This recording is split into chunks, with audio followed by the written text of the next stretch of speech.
Lights on, game time, let's break it all down. From the spreads to the lines, who's up, who's down. We're crunching the numbers, calling the plays, talking all sports in a big time way. So for our last game on the slate, we got the Texans versus the Steelers. Another great game. The thing that I think is the most distinction about this game is that I think it's going to be a really good defensive game. With that being said, off the top, I'm going to tell you now, I love field goals in this game. I love over 2.5 field goals. I would take over 3.5 field goals in this game just because of the defenses coming into this.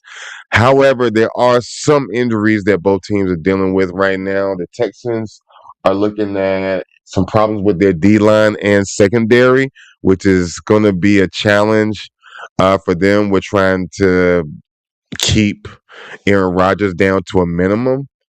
And Aaron Rodgers has Metcalf back. He's been gone for 2 games, and Metcalf is going to be a super target for Aaron Rodgers. Just know that coming in this game. Can the Texans stop Metcalf or slow him down? But if you double team him, what does that leave Aaron Rodgers with? I would say it leaves him with enough, but not a lot. The weapons are very limited on that side. I mean, the Steelers are going to probably rely heavy on Kenneth Gainwell for if they can find any life between the guards. And if they do, they'll keep pushing him through there. If they don't, then they're going to try the screen passes with Gainwell. And he does pretty well with screens and can get, a first down or at least 8 to 20 yards off of a screen. So that's going to be something that I think we see a lot of. So you could take Gainwell for receiving yards, or you could take him for rushing plus receiving yards. And I think that's a really good play for you to have. CJ Stroud is going to be healthy. He looks good. He does run a little bit if he needs to. He's coming up and he's developing pretty well as a quarterback in the NFL. You do have a number 10 Houston Texans versus a number 13 Steelers. Weather is going to be fine. That's not going to be a factor. The Texans come in winning this, they don't win the battle of at home or versus on the road. Both of them are actually tied at 63%.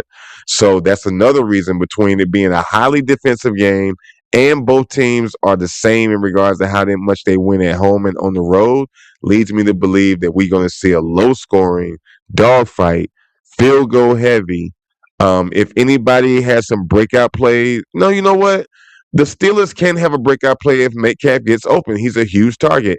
And the Texans can have some breakout plays as well with Hutchinson and Nico Collins. Mainly Nico Collins might have a great game. So they both have the ability to have some breakout plays, but I think for the most part, it's going to be a lot of defense. You're going to see the Steelers sending the blitz a lot to CJ Stroud, trying to put their hands on him. They blitz anywhere from 10 to 12 times a game. Mike Tomlin is going to get it done in regards to toughening his guys up, and they're at home. They're on a playoff run, and they're coming off of like a 4-leaf clover of their ass on this last game on the missed field goal to win.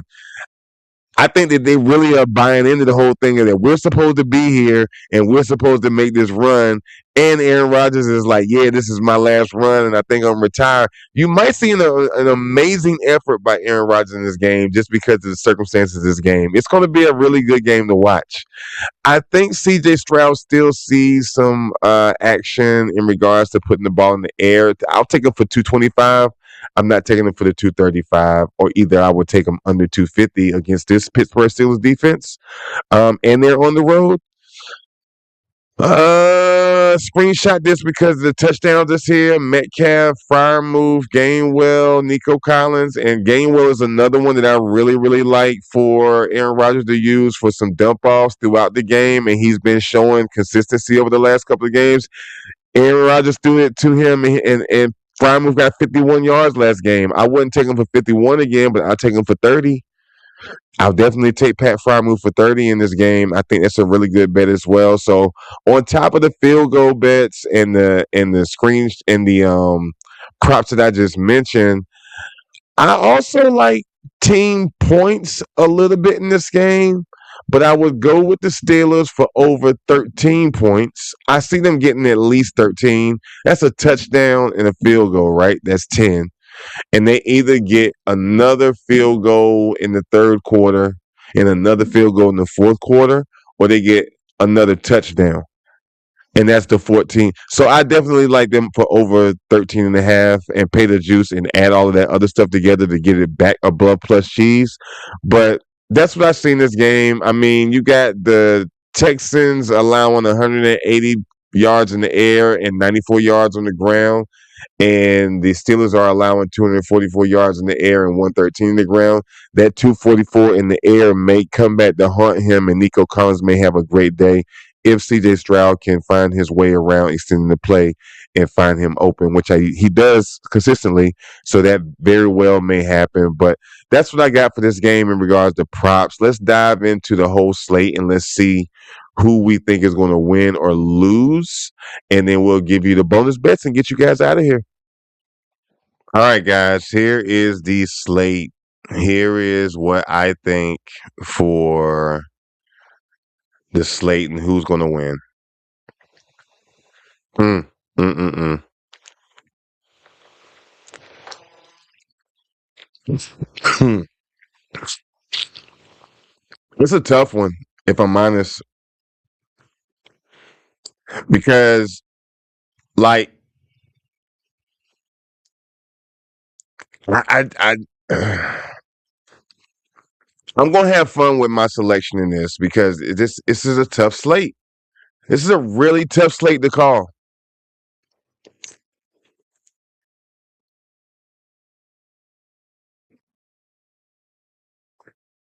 Rams and the Panthers.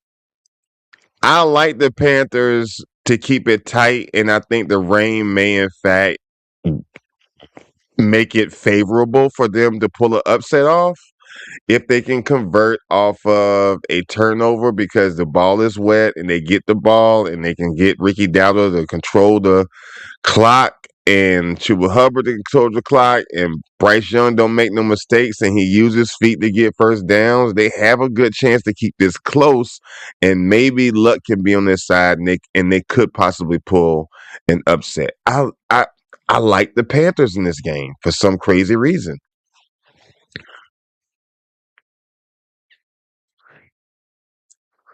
I like the Panthers in this game.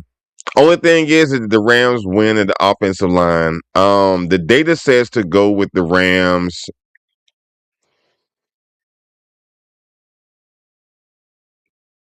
We're gonna stick with the Rams. Packers and the Bears.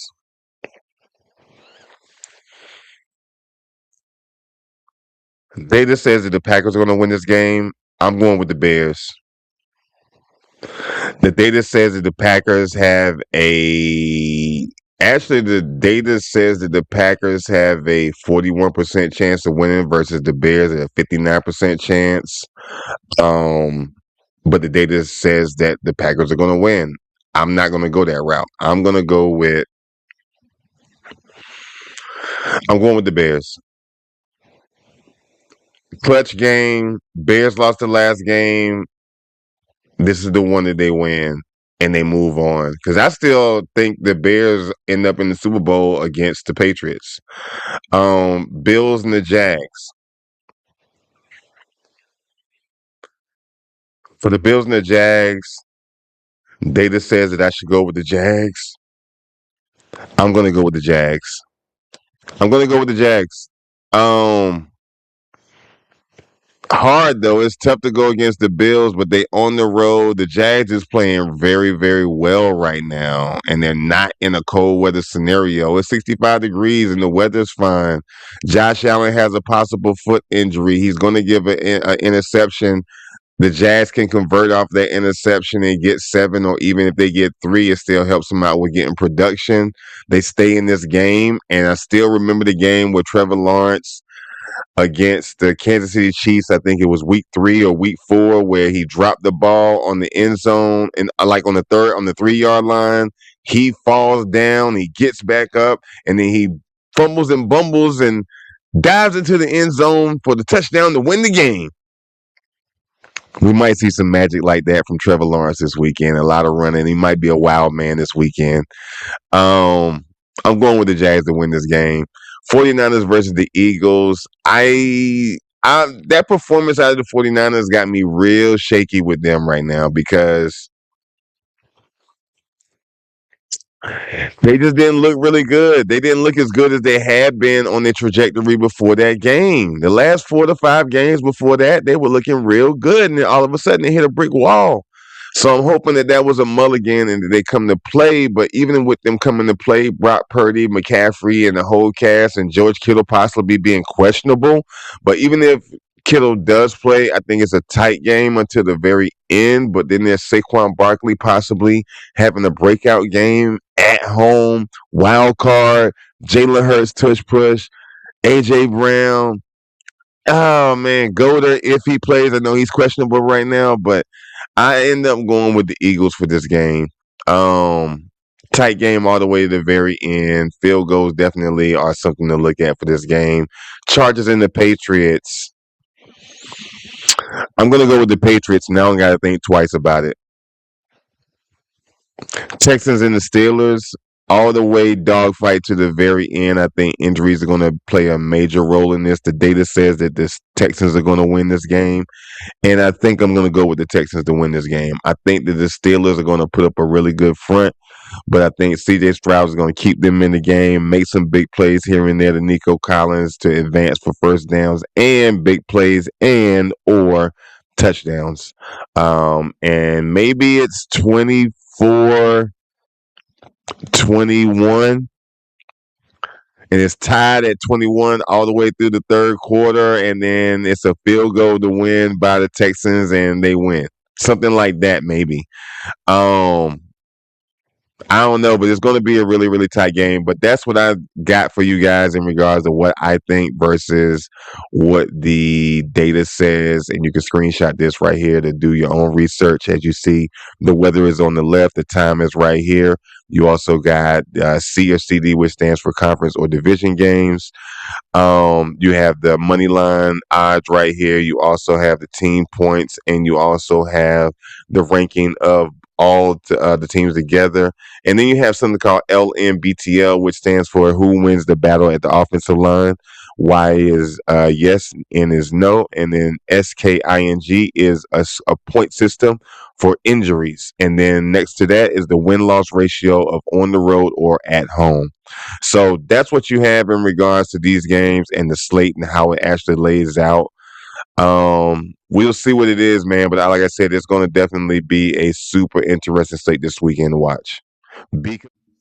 All right, ladies and gentlemen and ladies, that brings us to the end of the show. I hope you guys found some value today in the show and I was able to help you with your research so you can see what you like for yourself. We should have a pretty interesting weekend. It should be packed with entertainment, production, excitement, money, all of the above. It should be all of that. Fun packed weekend. You also got hockey this weekend. You also got college basketball. You got NBA. I got some round robins that has a little bit of everything mixed all up in there, and I'm super excited to see how things are going to unfold and what fortunes will come to me from the universe. Just got to like bring it all in and bring it all in. It's coming.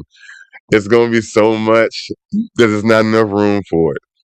But anyway, I hope you guys found value in today's show. If you did, please like, comment, share, or subscribe. You can find me on X. You can also find me on Facebook. You can find me on IG as well. I will be expanding to TikTok here pretty soon, and Threads and Shorts. But for now, that's where you can find me. Obviously, I'm on YouTube here where you're watching me now, but it's been a pleasure. Thank you guys for your time. I know I kind of ran over a little bit, but I was trying to keep it short and neat. I promise that I'm going to do some other videos before the other games cut out, and so I can cut things down and edit it a little bit so that it'll be in bite size versus this very long video. But you guys know how I am. Skip to the parts that you like. Screenshot what you like. You don't always gotta. I'm not here for you to listen to me talk. But for those that do want to hear me talk about the games, I'm here for that as well. So long as everybody can get what they want, I'm good. I get what I want because I get to talk about the games, and I actually play my own videos to listen to myself talk about the bets so that I can make my tickets based off of what I'm thinking when I'm in this mode of doing my commentating mode. But anyway, check out these two videos here, and happy hunting, and thank you for coming to Spreadsheet Sports. From the spreads to the lines, who's up, who's down? We're crunching the numbers, calling the plays, talking all sports in a big time way.